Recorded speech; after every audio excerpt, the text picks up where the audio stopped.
Main मकसद जो America का अगर हम देखें तो पीछे यही छुपा हुआ है। एक इंटरनेशनल करेंसी से हट जाता है तो अमेरिका की इकोनॉमी बहुत बुरी तरह गिर जाए। इंडिया पे इसका क्या इम्पैक्ट होगा? इसका जो इम्पैक्ट है पूरे ग्लोबल है। जहाँ तक इंडिया का ताल्लुक है, डायरेक्ट इंडिया जो है ऑलमोस्ट नील के बराबर, ओनली 1% ऑयल इम्पोर्ट करता था वेनेजुएला। नमस्कार दोस्तों, आप देख रहे हैं आई ऑफ ट्रुथ और मैं हूं आपके साथ अनु जैन राहत की। और आज हम बात करने वाले हैं डेफिनेटली जिसके बारे में आज सारी तरफ चर्चा हो रही है, वेनेजुएला में जो अटैक हुआ है अमेरिका का और जिस तरह से वहां के राष्ट्रपति को बंधक बना लिया गया है। लेकिन ये तो सब जानते हैं कि अमेरिका ने जो किया है वेनेजुएला के साथ, लेकिन इससे पहले भी अमेरिका कई ऐसे देशों पर अपनी दादागिरी दिखा चुका है और सडनली अटैक करके इस तरह की जो एक घटनाएं हैं, ये अमेरिका के लिए कोई नई बात नहीं है और ये पूरे विश्व के लिए भी कोई नई बात नहीं है, क्योंकि अमेरिका अगर हम पिछले सालों का इतिहास देखें तो अमेरिका इस तरह की जो चीजें हैं उसमें बहुत ज्यादा इन्वॉल्व है। और आज इसी पर चर्चा करने के लिए आज हमारे साथ फॉर्मर मेजर जनरल पीके सहगल सर हैं। आपका बहुत बहुत स्वागत है हमारे चैनल पर सर। सबसे बड़ा प्रश्न यही है कि वेनेजुएला के बारे में सब बातें करें, लेकिन सर जहां तक मुझे याद है इराक को के बारे में सब जानते हैं कि इराक पे अमेरिका ने किस तरह से किया और उसको कुछ मिला नहीं। लेकिन इससे पहले भी बहुत से ऐसे देश हैं जिसमें अमेरिका ने इस तरह की दादागिरी दिखाई और एकदम से अटैक कर दिया, पूरी देश को एकदम से सख्ते में डाल दिया और पूरी दुनिया को सख्ते में डाल दिया। सर आप बताएंगे कौन से ऐसे देश हैं जिन के बारे में हम बात कर सकते हैं? वेनेजुएला को मिलाकर अमेरिका ने इस माफी की दखल अंदाजी, जहाँ उन्होंने रिजिम चेंज की कोशिश की है, 10 देशों में की है। 10 देशों में से 6 देश जो है वो लैटिन अमेरिका और कैरिबियन में है और 4 जो है मिडल ईस्ट में है। ये जो 6 देश कैरिबियन और लैटिन अमेरिका में 1823 में प्रेसिडेंट मॉनरो थे अमेरिका के, उन्होंने मॉनरो डॉक्ट्रिन का जिक्र किया था, जिसके तहत उन्होंने कहा था कि लैटिन अमेरिका और कैरिबियन में हमेशा के लिए अमेरिका का दबदबा रहेगा और किसी प्रकार से वो ना तो यूरोप का या रशिया का, उस समय चाइना खेल में नहीं था, इनका किसी प्रकार से इंटरफेरेंस नहीं एक्सेप्ट करेगा। तो सबसे पहले जो है उन्होंने ग्वाटेमाला में 1954 में ग्वाटेमाला में जेकब नाम के जेकब एंड्रेज प्रेसिडेंट थे। वो लेफ्टिस्ट थे, रशिया के नज़दीक जा रहे थे और लैंड रिफॉर्म्स कर रहे थे, जिससे अमेरिका को साफ तौर पर नजर आया कि अमेरिका के इंटरेस्ट जो है उस इलाके में कॉम्प्रोमाइज़ हो जाएंगे। तो उन्होंने उसको रिजीम चेंज किया, उसको हटाया। सबसे पहला ग्वाटेमाला की बात करें 1954 में, सेकंड की बात करें अब हम, उसके बाद उन्होंने किया 1960 से लेकर अभी तक क्यूबा में। अगर आपको याद होगा, जब पहले प्रेसिडेंट जॉन एफ कैनेडी थे तो उन्होंने क्यूबा को इन्वेड करने की कोशिश की through operation known as Bay of Pigs, लेकिन उसमें अमेरिका हार गया एक छोटे से देश क्यूबा से, और उसी की वजह से CIA ने असैसिनेट किया जॉन एफ कैनेडी को। 1960 से लेके अभी तक है, अनेकों प्रकार की सैंक्शंस लगी हुई वहाँ क्यूबा के ऊपर। इकोनॉमिक ब्लॉकेड है, जिसकी बदौलत वहाँ किसी प्रकार का कोई ना तो इंफ्रास्ट्रक्चर कायम हुआ है, ना ही क्वालिटी ऑफ लाइफ में तब्दीली आई है।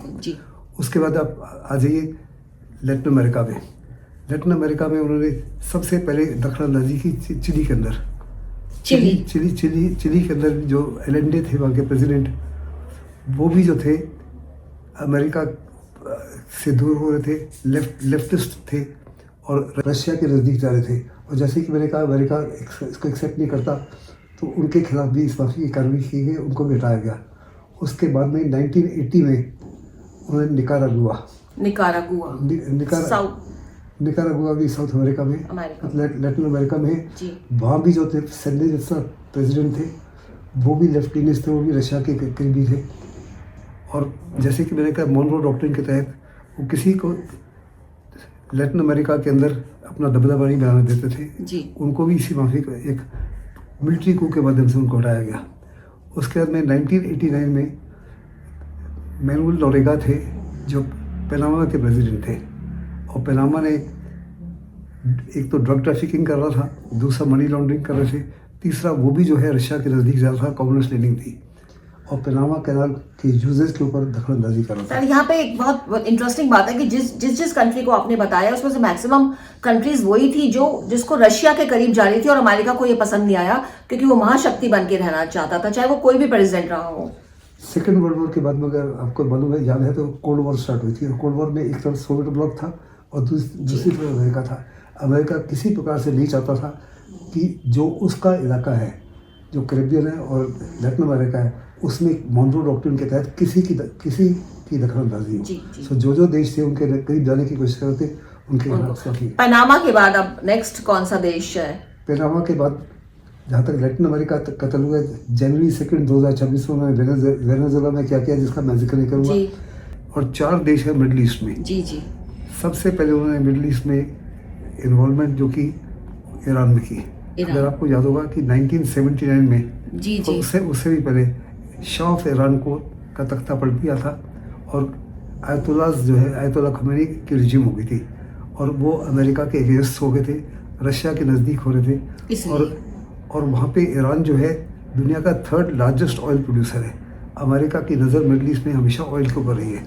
उनका मिडल ईस्ट का मेन इंटरेस्ट है ऑयल है और ऑयल को निगाह में रखते हुए उन्होंने तब से लेकर अभी तक ईरान के ऊपर सैंक्शन लगाई हुई है। रिजीम चेंज की बड़ी कोशिश कर रहे हैं लेकिन अभी तक सक्सेस नहीं। इसके बाद उन्होंने 2003 में, क्योंकि इराक भी 4th लार्जेस्ट ऑयल प्रोड्यूसर है, वहाँ भी ऑयल के ऊपर नज़र थी। ये कहकर कि सदाम हुसैन जो है वेपन्स ऑफ मास डिस्ट्रक्शन बढ़ा रहे हैं और ब्रिटिश के MI6 ने भी ये भी कहा कि ब्रिटेन और अमेरिका ने मिलकर सदाम हुसैन के ऊपर कार्रवाई की, इन्विजन किया इराक का और सदाम हुसैन के साथ क्या किया सारी दुनिया जानती है। उसके बाद में उन्होंने जो कार्रवाई की वो 2 देश हैं। सबसे पहले 2011 में उन्होंने गद्दाफी के साथ में लीबिया भी ऑयल प्रोड्यूसिंग कंट्री है, उसमें भी काफ़ी बड़े पैमाने पर ऑयल रिजर्व हैं, वहाँ भी उनकी नज़र थी। और ये कह के कि वो जो है प्रो चाइना जा रहा है या प्रो रशिया जा रहा है, एक कम्युनिस्ट लीनिंग है और वो भी न्यूक्लियर हथियार बनाने की कोशिश कर रहा है और ख़ास करके न्यूक्लियर मटेरियल देना चाह रहा है पाकिस्तान वगैरह को। ये तमाम बहाने बनाकर उसके ऊपर हमला किया और गद्दाफी को भी मार दिया और तब से वहाँ पे इंस्टेबिलिटी है। तो सर यहाँ पे आपने लीबिया का जिक्र किया और जहाँ तक मुझे थोड़ा बहुत याद है सीरिया में भी जो भी कुछ हुआ, जो इंटरनल वॉर हुई और जो भी वहाँ पे कुछ हुआ उसमें भी कहा जाता है कि अमेरिका का हाथ है। तो ये क्या सच है और उसके पीछे कारण क्या था? उसके पीछे सबसे बड़ा कारण था कि सीरिया जो है वो रशिया के नज़दीक जा रहा था और वो नहीं किसी प्रकार से चाहते थे कि मिडल ईस्ट में रशिया की किसी प्रकार की इन्फ्लुएंस हो। अगर आप देखो तो मिडल ईस्ट में रशिया की इन्फ्लुएंस केवल ईरान में है, यमन में है और सीरिया में बड़े पैमाने पर थे। सीरिया में उसने अपने एयर बेसेस और मिलिट्री बेसेस बना रखे थे और हमेशा, और वो जो है अमेरिकन इंटरेस्ट, अमेरिका के तकरीबन 9 या 10 बेसेस हैं पूरे मिडल ईस्ट में, उनके लिए खतरा था। उसको निगाह में रखते हुए उन्होंने कोशिश की। अरब स्प्रिंग के बाद में, अरब स्प्रिंग जब हुई उस समय बहुत बड़ा प्रेशर आया वहाँ के प्रेसिडेंट के ऊपर, असाद के ऊपर, और असाद जो थे अपने लोगों के ऊपर हवानियत दर्शा रहे थे। अमेरिका उसके अगेंस्ट था, उन्होंने बड़ी ज़बरदस्त कोशिश की रजीम चेंज करने की और 2011 से लेकर अभी तक अमेरिका अनेकों बारी सीरिया के ऊपर कई प्रकार के हमले कर चुका है और अभी जो है वहाँ पे अल-शरारा है जो भी एक ISIS का पहले लीडर रह चुका है, लेकिन इस समय उसको वाइट हाउस में भी इन्वाइट किया गया और उनको लगता है कि ये जो है वो उस माफी की जो दादागिरी करते थे ISIS वाले या ISIS वाले उस माफी की नहीं करेगा और वहाँ पे एक किस्म से शांति ला सकेगा और लोग जो बहुत देशों में फैले हुए तकरीबन 6 मिलियन सीरियंस वो वापस आ पाए। एक क्वेश्चन यहाँ पे उठता है सर, आपने 10 देशों की बात करी और मैक्सिमम वही देश हैं जो आपने बताया कि अमेरिका को लग रहा था कि वो रशिया के करीब जा रहे हैं और अमेरिका नहीं चाहता था और बहाना जो बनाया गया वो ये बनाया गया कि किसी के पास न्यूक्लियर वेपन है, कोई कह रहा था कि जो शासक है वो तंग कर रहा है जनता को, किसी को कहा गया कि ड्रग्स को लेकर के कि ड्रग्स की जो भेज रहा है बाहर जनता को तंग कर रहा है, लेकिन मेन मकसद जो अमेरिका का अगर हम देखें तो पीछे यही छुपा हुआ है। और वापस फिर अब वेनेजुएला के ओर आते हैं क्योंकि वेनेजुएला का युद्ध चल रहा है कि कहा यही जा रहा है, वो कह रहे हैं कि मिसमैनेज हो रहा है, ड्रग्स भेजे जा रहे हैं, जो ऑयल है उसको ठीक से निकाला नहीं जा रहा है, बहाने ये बनाए जा रहे हैं, लेकिन एग्जैक्टली रीजन क्या है इसके पीछे? इसके पीछे 4 मुख्य रीजन है। सबसे पहले दुनिया के लार्जेस्ट ऑयल रिजर्व जो प्रूवन ऑयल रिजर्व हैं 303 billion barrels to 304 billion barrels वो वेनेजुएला में और ट्रंप की नज़र उसके ऊपर है। दूसरा जो वेनेजुएला है उसके रिलेशन भी चाइना और रशिया के साथ इम्प्रूव हो रहे थे और वो आहिस्ते आहिस्ते लेफ्ट लीनिंग हो रहा था और अमेरिका को साफ तौर पर नजर आता था कि इन दी अल्टीमेट एनालिसिस वो उनके लिए खतरा बन सकता है। तीसरा जो वेनेजुएला है ब्रिक्स का मेंबर बनना चाहता था और वो कम्प्लीटली उनके पास 303 बिलियन बैरल ऑयल तो है लेकिन वो साल में केवल एक्सट्रैक्ट कर पा रहा था, भेज रहा था केवल ओनली 1.2 मिलियन बैरल्स क्योंकि अमेरिका ने ऑयल की सैंक्शन लगा रखी थी और दूसरे देशों को खरीदने नहीं दे रहे थे। लेकिन वो जो अपना ऑयल बेच रहा था वो सारी करेंसीज में अदर देन डॉलर, उसने कहा मैं उन्हीं देशों को बेचूंगा ऑयल जो डॉलर के अलावा दूसरी करेंसी में बातचीत करेंगे। तो डीडॉलराइजेशन और डी डॉलराइजेशन, और अमेरिका को बड़ी ज़बरदस्त चिंता थी कि अगर डॉलर गिर जाता है और बड़े देश जैसे ब्रिक्स देश थे वो भी डी डॉलराइजेशन की बात कर रहे हैं, चाइना भी उसकी बात कर रहा है, रशिया भी बात कर रहा है, ईरान भी उसकी बात कर रहा है, हिंदुस्तान भी यूपीआई के माध्यम से कई देशों के साथ कर रहा है। अगर डॉलर तो अमेरिका की इकोनॉमी बहुत बुरी तरह गिर जाएगी। बहुत इंपॉर्टेंट आपने पॉइंट यहाँ बताया है जी। उसकी डॉलर डोमिनेंस को मेंटेन करने के लिए ये करने की। और फोर्थ रीजन सर आप कुछ बताना चाह रहे हैं, कोई और रीजन इसके पीछे? ड्रग्स की बात बहुत यहाँ ली जा रही है सर। फोर्थ रीजन उसने बोला कि वो सबसे ज़्यादा जो दुनिया में ड्रग का कार्टेल है उसको चला रहे थे, अमेरिका में ड्रग्स भेज रहे थे, अमेरिका के अंदर लॉलेसनेस फैला रहे थे। और उन्होंने कहा कि हमने बार बार उसको चेतावनी दी पिछले 4 महीने से, लेकिन उसने उसको नज़रअंदाज किया। और क्योंकि चाइना और रशिया के नज़दीक जा रहे थे और ये भी कह रहे थे कि चाइना और रशिया के साथ इनफैक्ट 1 हफ्ता पहले वो जीपेंग से मिले, उससे पहले वो पुतिन से भी मिले, जो अमेरिका को साफ तौर पर नजर आता है ये खतरे की निशानी। इससे पहले कि अमेरिका और चाइना वहाँ पे वेपन्स वगैरह भेज दे या हाइपरसोनिक मिसाइल भेज दे या अपने विश्वास, उससे पहले कार्रवाई करें। एक बात बहुत बड़ी आती है सर, जो कहा जा रहा है कि क्योंकि वेनेजुएला जो है, हमारे जो देश है, हमारे देशों के संबंध लगातार अच्छे हो रहे हैं, जो सरकार है वो संबंध अच्छे कर रही है, इंडिया पे इसका क्या इम्पैक्ट होगा? जिस तरह से शेयर बाजार भी डाउन हो रहे हैं, जो गिरावट है वो जबरदस्त आ रही है, सोना चांदी कह रहे हैं एकदम से गिर गया है, तो तमाम चीजें सामने आ रही है, तो क्या इसका इम्पैक्ट ये कहा जाए या टोटलिटी में कुछ चल रहा है? इसका जो इम्पैक्ट है पूरे ग्लोबल है। जहाँ तक इंडिया का ताल्लुक है, डायरेक्ट इंडिया जो है ऑलमोस्ट नील के बराबर ओनली 1% ऑयल इंपोर्ट करता था वेनेजुएला, और 99% इंपोर्ट कर रहा था ऑयल रशिया से, अमेरिका से और दूसरे देशों से, सऊदी अरेबिया से, इराक से, और कुछ हद तक वेनेजुएला से, नाइजीरिया से, अनेकों बास्केट से। हिंदुस्तान को जहाँ तक ऑयल का ताल्लुक है या एनर्जी सिक्योरिटी का ताल्लुक है कोई फर्क नहीं पड़ेगा।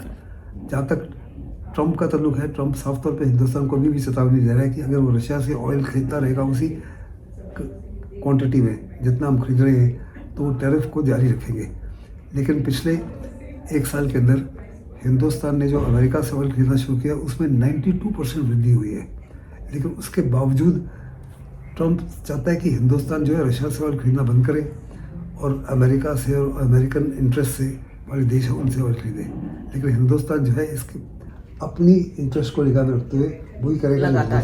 एक बात और है, यहाँ पे चाइना भी थ्रेट कर रहा है बराबर, और पुतिन भी आगे बढ़कर कह रहे हैं कि जो हुआ है गलत हुआ है।